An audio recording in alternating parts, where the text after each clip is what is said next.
Olá, seja bem-vindo mais uma vez.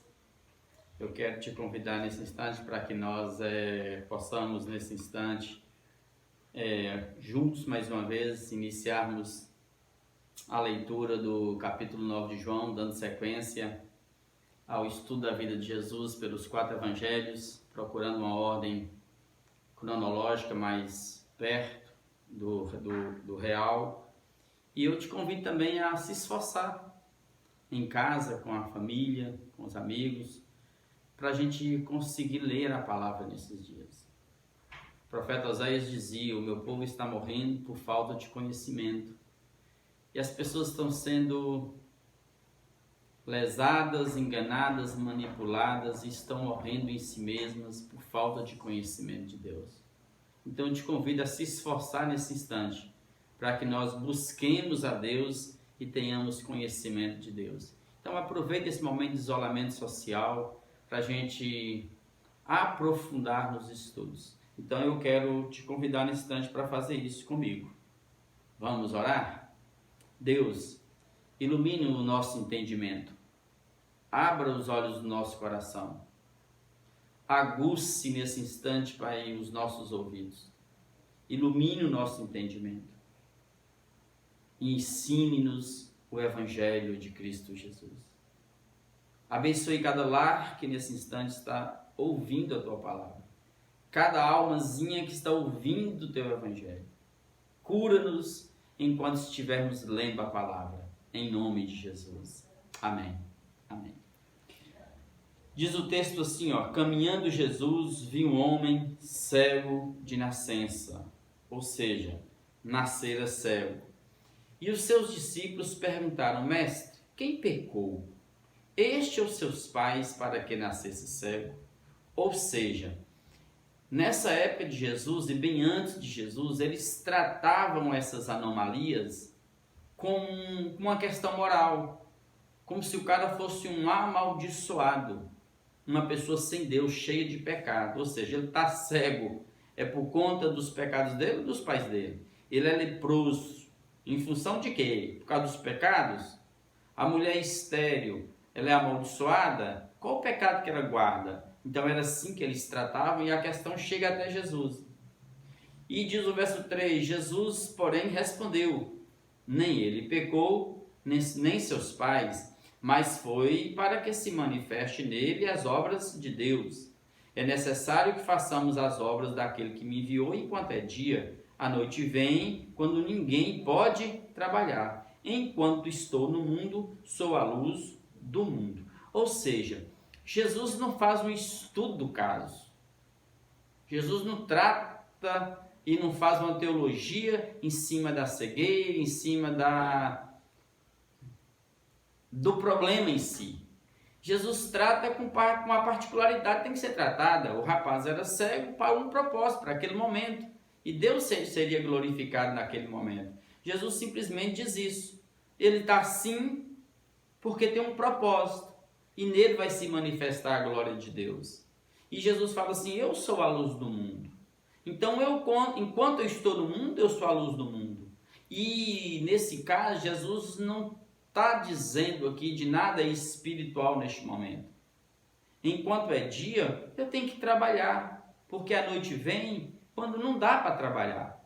E aqui não é noite, trevas, diabo, dia, luz, Jesus, não. É porque lá nas terras da Judéia, naquele tempo, naquela região, chegava a tardezinha, o sol se punha, virava um breu, como diz na nossa região.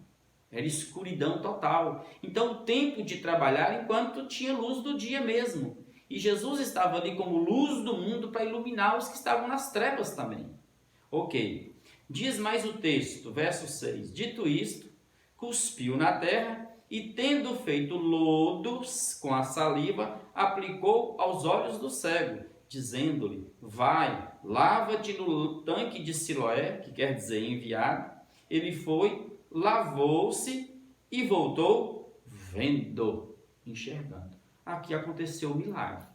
Ele foi naquele mesmo tanque de Siloé, do capítulo 7, onde Jesus diz: eu sou a água viva, que eles iam buscar lá no tanque de Siloé e derramavam no altar, né? Mas aqui, antes de ele ir lá, Jesus vai lá, pega a saliva, cuspe, mistura com o pó da terra e unta, passa nos olhos dele. Eu quero chamar a atenção minha e de você, para que você perceber que Jesus trata cada caso e cura cada um de uma forma diferente. Nesse caso aqui, Jesus faz dessa forma, não se repete mais e nem convida ninguém na terra a fazer isso da mesma forma. Porque senão daqui a pouco tá esses mercadores da fé indo lá para Israel buscar a terra de lá, misturando com a saliva deles e passando no lugar da doença dos outros para curar os outros. Jesus não está pedindo para ninguém fazer essa fábrica, essa indústria da fé, como acontece nos nossos dias. Busca água e vende para o povo, vai lá e busca o óleo e vende para o povo, vende o sal grosso, vende a vassoura, vende a água benta, vende tudo para o povo. Isso é comércio da fé e não tem a ver com fé isso. Isso tem a ver com espiritismo, com misticismo, tem a ver com crenças, com aquilo que se aprende, mas não tem a ver com a fé verdadeira que brota, que nasce e que está para além dos sentidos, do tato, do olfato, do paladar, da audição, da visão. Não, fé é para além de tudo isso. Então, por favor, não caia nesses golpes, entre aspas, que se fazem dentro de alguns ambientes religiosos, onde se barganham e vendem milagres. Cuidado com isso. Não vai nisso, não caia nisso. Ok. Então, os vizinhos do cego, né, e os que dantes o conheciam de vista, como mendigo, era assim que eles tratavam os cegos antigamente, até muito tempo atrás na nossa região. Pessoas com problemas mentais, cegos, eles colocam nas portas das cidades, nas portas dos mercados, das igrejas para mendigarem. Era assim que se fazia. E perguntavam: não é este o que estava sentado pedindo esmolas? Uns diziam: é ele. Outros: não é ele, mas se parece com ele. Ele mesmo cego, já agora vendo, porém dizia: sou eu. Perguntaram-lhe, pois, como te foram abertos os olhos? Respondeu ele: o homem chamado Jesus fez lodo. Ou seja, o homem chamado Jesus, porque ele não tinha visto Jesus até esse momento. Untou-me os olhos e disse-me: vai ao tanque de Siloé e lava-te. Então fui, lavei-me e estou vendo. O milagre aconteceu. Disseram-lhe, pois, onde está ele? Respondeu: não sei. Verso 13. Levaram, pois, aos fariseus o que dantes fora cego. Ou seja, sai do ambiente comum e já vai para o ambiente religioso. Já vai levar para os homens do sinédrio, para os homens do templo, para os homens da religião. Diz o texto assim, ó, verso 14. E era sábado, o dia em que Jesus fez o lodo e lhe abriu os olhos. Ou seja, um problema a mais para se resolver. Era sábado. Sábado ninguém fazia nada. Então os fariseus, por sua vez, lhe perguntaram como chegar a ver. Ao que eles respondeu: aplicou lodo aos meus olhos, lavei e estou vendo. Por isso, alguns dos fariseus diziam: este homem não é de Deus, porque não guarda o sábado. Diziam outros: como pode um homem pecador fazer tamanhos sinais? E houve dissensão entre eles. E aqui eu quero que você chamar a atenção, porque mais uma vez João e os demais apóstolos vão narrar o fato de que muitas curas aconteciam no sábado. Ou seja, e vai colocar em xeque mais uma vez a questão da lei, da legalidade, do moralismo, daquilo que era corrente entre eles. Onde eles colocavam a lei acima do milagre, da cura, da vida que está sendo abençoada e restaurada. Então, só o fato do milagre ter ocorrido em um sábado e, entre aspas, nesse caso, Jesus estaria descumprindo a lei, para eles já era um motivo de dizer que Jesus não era o Cristo. Era um pecador, porque estava desonrando a Deus, não guardando o sábado. De novo perguntaram ao cego: que dizes tu a respeito dele, visto que lhe abriu os olhos? O cego simplesmente diz: ainda sem conhecer Jesus. Observe, que é profeta, respondeu ele. Ou seja, que é alguém do tipo Eliseu, do tipo Jeremias, do tipo Elias, que efetuou sinais e prodígios também aqui na terra. Não acreditaram os judeus que ele fora cego e que agora via, enquanto não lhe chamaram os pais. Ou seja, duro é a incredulidade. Bem-aventurados são aqueles que creem e não veem. Esses caras aqui viam e o coração endurecia. Aqui, mais uma vez, eles vão para a família do cego. Porque ainda, se de fato ele era cego e viu, então um milagre aconteceu. Se o milagre aconteceu, esse Jesus então é Messias. Porque onde um homem dá vista ao um cego de nascença? Qual ciência da época faria isso? Então, olha, esse cara não nascera cego. Vamos atrás dos pais saber. E interrogar os pais, verso 19, dizendo: este é o vosso filho, de quem dizeis que nasceu cego? Como, pois, vê agora? Então os pais responderam: sabemos que este é nosso filho e que nasceu cego, mas não sabemos como vê agora. Ou quem lhe abriu os olhos, também não sabemos. Perguntai a ele. Idade ele tem, é maior, falará de si mesmo. Isto disseram os pais, porque estavam com medo dos judeus, pois estes já haviam assentado que, se alguém confessasse ser Jesus o Cristo, o Messias, o ungido, fosse expulso da sinagoga. Fosse expulso da sinagoga. Esse é o grande trunfo que a religião faz. É expulsar, é tirar aquele do meio que pensa diferentemente deles, que não concorda em algum ponto com eles. É assim que se faz ao longo da história.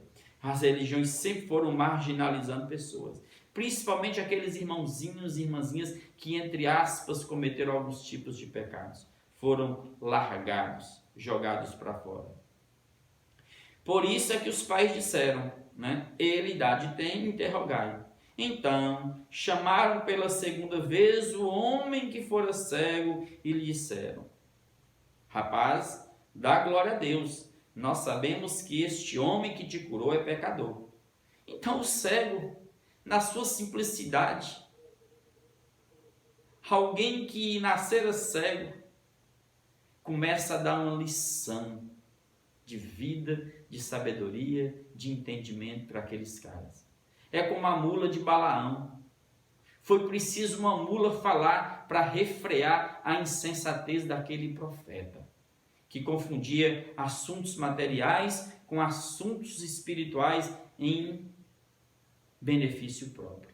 Assim eram eles. Eles queriam os benefícios para si. Eles queriam tirar Jesus da parada, porque Jesus estava conquistando a multidão pelo amor e pelo poder de Deus e pela graça de Deus. Eles não queriam ser curados. E aqui o cego começa mais uma vez a ensinar-lhes a pensar, a raciocinar. E o cego diz: se Jesus é pecador, não sei. Uma coisa sei, eu era cego e agora vejo. Isso é fato, vocês não podem negar.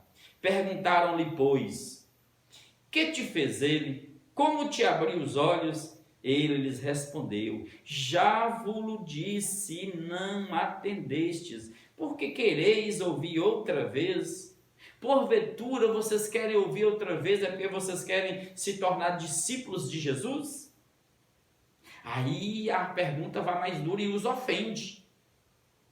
Então, verso 28, eles respondem: então o injuriaram e lhe disseram: discípulo de Jesus és tu, mas nós somos discípulos de Moisés. Está claro. Se ele é discípulo de Moisés, ele é discípulo da lei. Vive debaixo da lei. E a lei, ele só interpretava a lei na literalidade dela. Letra por letra, tio por tio. Eles não enxergavam o espírito da lei.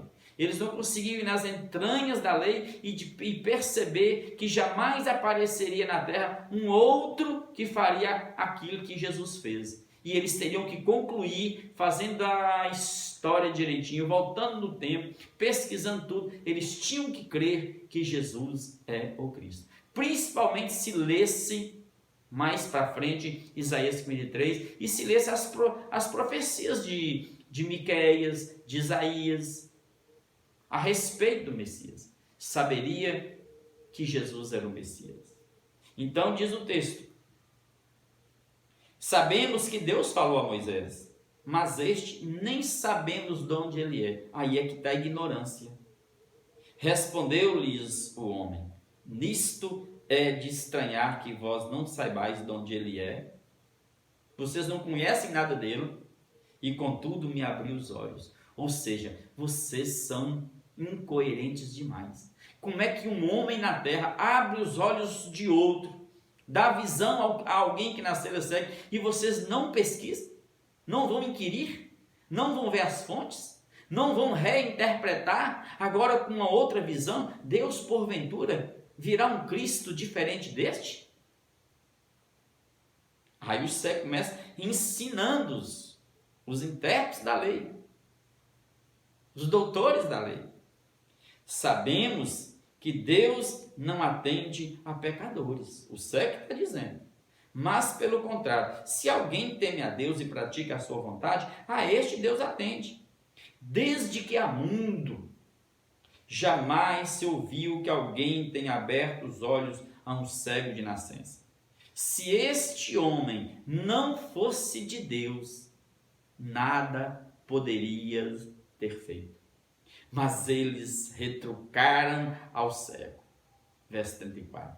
Tu és nascido todo em pecado e nos ensinas a nós? E os expulsaram. Ou seja, esse é o grande trunfo. Porque na religião, os líderes que se sentam hoje, que se exaltam um pouquinho, que ganham um cargo, eles se sentem superiores aos demais. Eles acham que diante de Deus, eles têm mais importância que Joãozinho e Mariazinha que está ali sentado. E eles não admitem aprenderem. Ou seja, eles estão ali sempre para ensinarem e pastorearem. Eles nunca querem ser pastoreados, ser ensinados. Eles não admitem que no seio da igreja nasça alguém, Deus levante alguém com um dom de ensino, de mestre, de visão, de discernimento, de sabedoria. Não, eles não admitem. Tem que ser sempre através deles. E é isso que os mata. Porque eles se colocam numa posição acima. Vocês são os pecadores. Nós somos o povo de Deus. Nós somos o povo do Sinédrio dos fariseus. Nós somos os representantes legais de Deus na terra. Vocês não têm nada para ensinar para nós. É isso que eles dizem. Você é todo nascido em pecado, ou seja, você é uma maldição, você já nasceu cego e vem querer ensinar nós que temos a chave da ciência, da interpretação das escrituras? Que a religião hoje, que quem estiver aí me escutando hoje, cai em si. Deus não faz acepção de pessoas. Diante de Deus, somos todos iguais. É um pastor e um rebanho. No meio do rebanho, as pessoas se manifestam e se apresentam no contexto de igreja com seus dons, de acordo com a capacidade, à medida da proporção da fé distribuída a cada um pelo Espírito. Ouvindo Jesus, que o tinham expulsado do templo, encontrando, aí começa o processo de cura. Porque o cego até então não conhecia Jesus e não tinha reconhecido, visto em Jesus o Cristo. Jesus perguntou ao cego: crês tu no Filho do Homem? Essa expressão é bonita. Ele é o Filho do Homem, é o Filho de Davi, é o Filho de Deus. É Filho de Deus porque foi gerado pelo sêmen de Deus em Maria. É Filho do Homem porque é filho de mulher, nasce de um ventre. É filho de Davi porque ele vem da descendência de Davi. Ele é o Messias, o que há de assentar no trono de Israel e reinar para todo sempre com um reino eterno. E ele é aquele que veio cumprir a lei e cumpriu, para me salvar e te salvar. E ele é o modelo de homem que tem que ser imitado. Quer ser um bom homem? Imite Jesus. Quer ser uma mulher de verdade? Imite Jesus. Ele respondeu e disse: quem é, Senhor? Quem é esse para que eu nele creia? E Jesus lhe disse: já o tens visto, você está diante dele. Os teus olhos estão vendo nesse instante, e sou eu esse que fala contigo. Então afirmou-se o que era cego: creio, Senhor, e o adorou. Essa expressão é importante, e o adorou. E de fato, um judeu nesse ponto, ele é fantástico.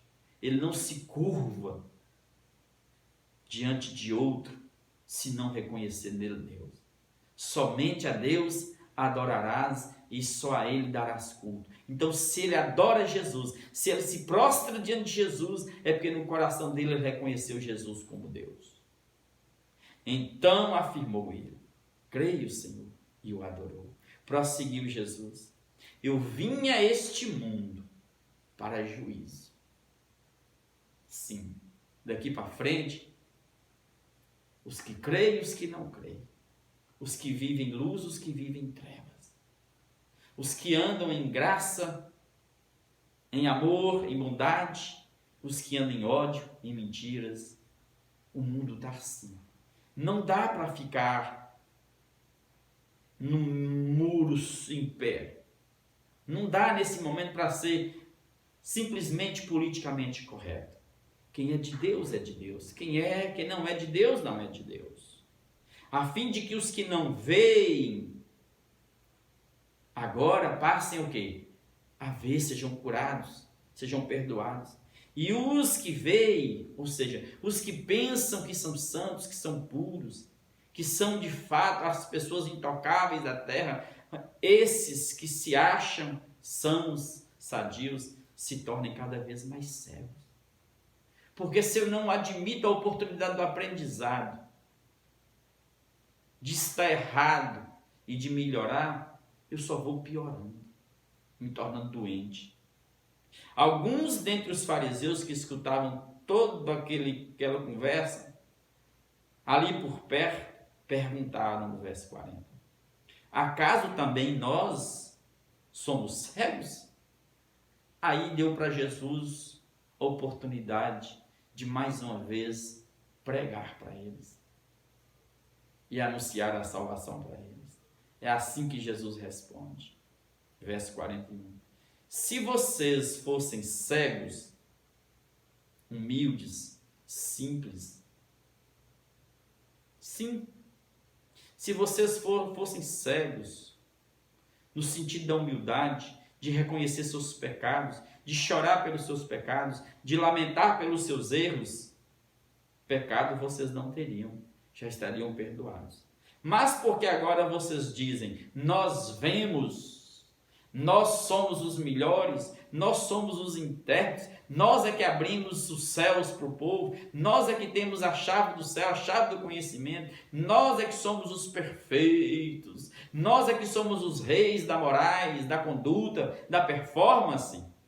Porque vocês são assim, altivos, se achando, narcisos, então subsiste o vosso pecado. Subsiste o vosso pecado. Ou seja, não tem como ter perdão. Ainda continuam cegos, mesmo enxergando fisicamente. Vamos orar nesse instante. Pai, melhora-nos, Pai. Dá-nos um coração simples, quebrantado, misericordioso. Nós queremos, Pai, de todo o nosso coração, voltar ao Senhor. Queremos te pedir que o Senhor, Pai, nos dê forças para perseverar no Evangelho, lendo a Tua Palavra e sendo, Pai, melhorados por ela. Abençoe, Pai, cada um de nós. Abençoe nossas casas. Abençoe o nosso povo. Permita, Pai, que os nossos líderes, Pai, tenham os olhos abertos. Permita, Pai, que os líderes eclesiásticos se humilhem diante de Ti. Meu Deus, e que eles voltem à simplicidade do Evangelho e parem, Senhor, de fazer dos seus ambientes religiosos casa de comércio. Sim, Pai, que eles tragam novamente o povo, Pai, ao conhecimento, ao evangelho simples, a imitar Jesus. Sim, Pai, que eles parem de fazer barganhas dentro dos seus templos, de conduzir o povo ao distanciamento da graça, da cruz. Oh Deus, enchendo os seus lugares de penduricalhos, de rosas ungidas, de vassouras, de lenços, de óleos, de tudo mais. Traz-nos de volta, Pai, ao Evangelho. E cura-nos. Cura-nos, Pai. Abençoe essa terra. Abençoe a nossa nação. Abençoe o Brasil neste momento, Pai, de crise, onde todos estão perdidos sem saber o que fazer diante de um vírus, de uma pandemia que cresce rapidamente. Aplaca, Pai, isso.